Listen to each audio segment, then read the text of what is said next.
రానున్న సార్వత్రిక ఎన్నికలకు సంబంధించి ఆంధ్రప్రదేశ్లో అన్ని పార్టీలు దూకుడు వ్యవహరిస్తున్నాయి. అయితే దీనికి సంబంధించి ఇప్పటికే కాంగ్రెస్ పార్టీ ఈరోజు మేనిఫెస్టోను కూడా రిలీజ్ చేయడం జరిగింది. మేనిఫెస్టోకి సంబంధించి ఎలాంటి అంశాలని పొందుపరిచారు, ఎలా ఎన్నికలకు ముందుకు వెళ్ళబోతున్నారని కూడా మేనిఫెస్టో కమిటీ చైర్మన్ బాపిరాజు గారు ఆయన అడిగి తెలుస్తుంది. సార్ చెప్పండి, ఆ మేనిఫెస్టోకి సంబంధించి ఎలాంటి అంశాలతో ముందుకు వెళ్ళిపోతున్నారు? అయితే రాష్ట్ర విభజన తర్వాత కాంగ్రెస్ పార్టీ రాష్ట్రంలో వెనకబడింది, కాంగ్రెస్ పార్టీకి కనుమరుగైందని కూడా చెప్తున్నారు. అయితే దీనికి సంబంధించి ఎన్నికల్లో ప్రజల్లో ఆకర్షుకునేలా ఎలాంటి అంశాలను పొందుపరిచారు?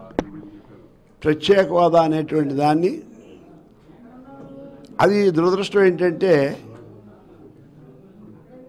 గతంలో ఇచ్చినటువంటిది ప్రత్యేక హోదా, మేము ఇచ్చినటువంటి ప్రత్యేక హోదాని ఆక్షేపణ చేసి 5 సంవత్సరాలు ఇస్తే దానివల్ల ఏం సాధ్యం అవుతుంది, 10 సంవత్సరాలు ఇస్తానని చెప్పి ఆనాడు మోడీ గారు, వెంకయ్యనాయుడు గారు చెప్పటం, తర్వాత ఆనాడు చంద్రబాబు నాయుడు గారు కూడా 15 సంవత్సరాలు అవసరం అని చెప్పి, వాస్తవం కూడా 10 ఏళ్ళైనా 15 ఏళ్ళైనా అవసరం ఉంది.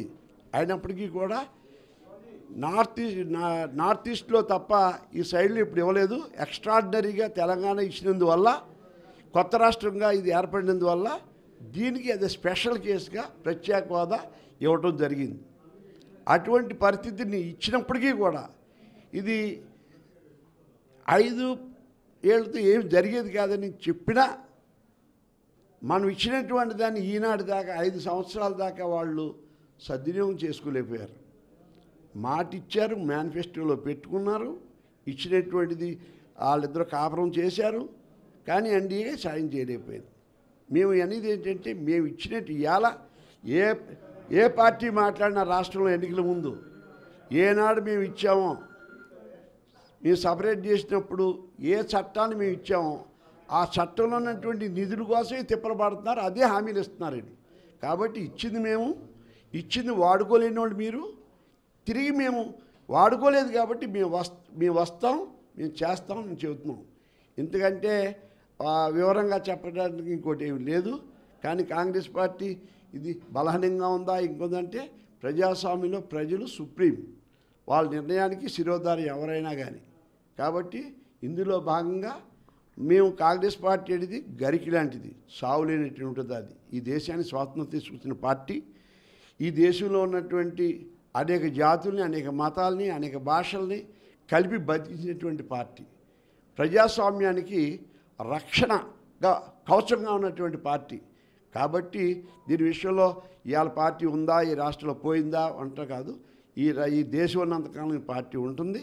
తప్పనిసరిగా ఈ అందరి యొక్క మనోభావాలు, సమాజం యొక్క అన్ని యోగక్షేమాలని ఆలోచించుకుని పరిపాలన చేసేటువంటి గొప్ప ఆలోచన కలిగినటువంటి పార్టీ కాంగ్రెస్. కాబట్టి తప్పనిసరిగా మరి మీ మీడియా ద్వారా కూడా నేను కోరుకుంటున్నాను, ఈ ప్రజల్ని మళ్ళీ కాంగ్రెస్ని బలపరచండి, కేంద్రంలో రాహుల్ గాంధీని ప్రధానమంత్రి చేయండి.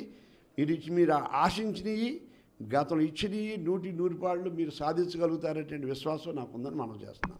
అయితే రాష్ట్ర విభజన సమయంలో కూడా రాష్ట్రాన్ని అడ్డగోలుగా విభజించి రాష్ట్ర ప్రజలకు అన్యాయం చేశారు కాంగ్రెస్ పార్టీ వాళ్ళని కూడా పెద్ద ఎత్తుగా ప్రజలు కూడా అనుకున్నారు. అయితే ఈ సమయంలో కాంగ్రెస్ పార్టీని ప్రజలు విశ్వసిస్తారంటారా?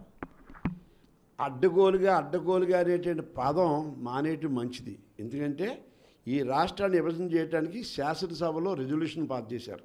శాసనసభలో రెజల్యూషన్ పాస్ అన్ని పార్టీలు చేసినాయి.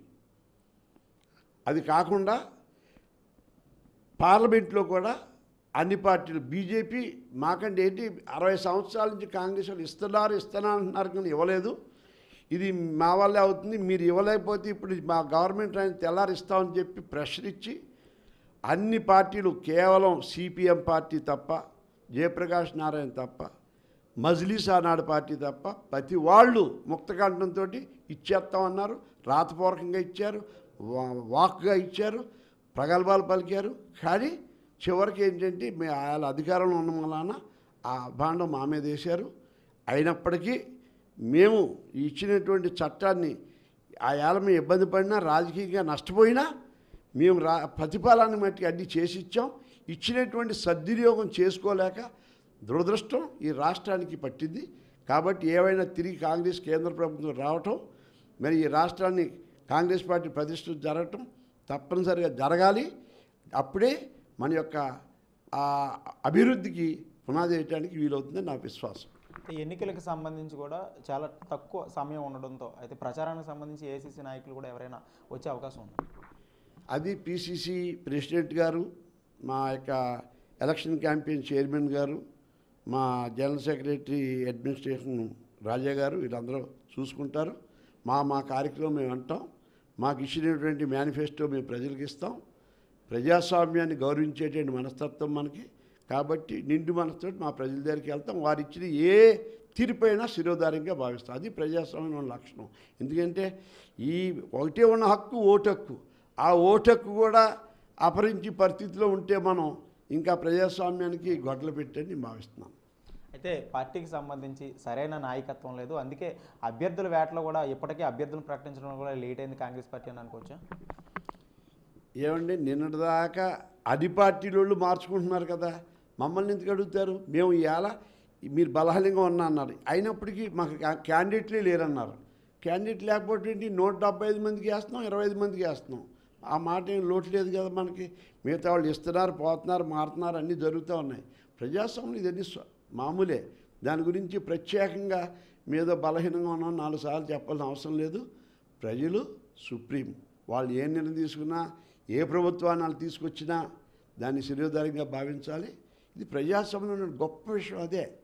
దాని విషయంలో మనం ఈ నాయకుడు లేడని ఆ నాయకుడు లేని, ఈ దేశం ఎవడు వెళ్ళిపోయినా ఏదో నాయకుడు పుడతాడు.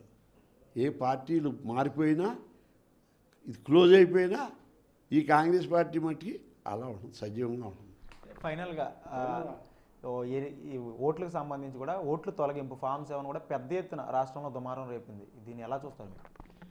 దాని విషయంలో మీ మీడియా ద్వారా చాలా చూస్తూ ఉన్నాము. Election commission of India, state election commission దాన్ని అన్ని చర్యలు తీసుకుంటుందని విశ్వసిస్తున్నాను.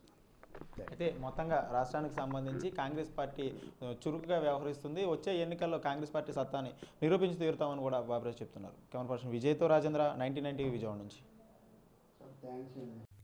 For more updates, please subscribe 99 TV Telugu.